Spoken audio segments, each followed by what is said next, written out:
એટલે ભાઈ નવરાત્રીમાં વરાજો કોનો ખવાઈ ગયો? વાત કઈક એવી છે કે સવારમાં અમે આવી ગયા છીએ સોળાફળી ખાવા. હું ને મારા ભાઈબંધ સોળાફળી નહીં અમે તો ચટણી ખવા આવ્યા. નાસ્તો કરીને પછી અમે આવી ગયા મોલમાં, કારણ કે નાની મોટી ખરીદી કરવાની છે. મારા ભાઈબંધે ભૂલથી પર્સ જોઈ લીધું તો દુકાન વાળા તો એની પાછળ જ પડી ગયા છે કે ખરીદી લ્યો તમે. ફાઇનલી બે ભાઈબંધે ખરીદી તો કરી લીધી, પણ બિલ બહુ મોટું આવી ગયું છે. એટલે કોઈને ઘરે ખબર પડે ન પડે આપણે હતાડી દેવાનું છે બિલ. ને પછી આપણે ત્યાંથી આવી ગયા બાજુના મોલમાં, કારણ કે આપણે એક નવો ફોન જોડાવાનો છે. ફોન જોઈને આપણે આવી ગયા કેમેરા વાળા ભાઈ, કારણ કે આપણું હમણાં શૂટિંગ છે. અહીંયા તો શૂટિંગ પહેલા જ ઢોલ વગાડી દીધા.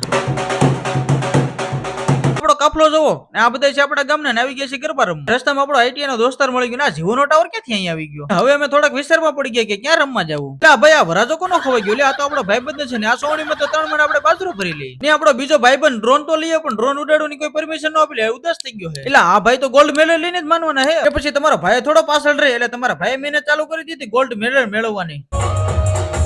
આવી રીતે વ્લોગ ન ઉતારીએ તો વ્લોગર નો કહેવાય. જો તમને વિડીયો ગમ્યો હોય તો લાઈક, શેર અને સબસ્ક્રાઇબ કરી નાખો.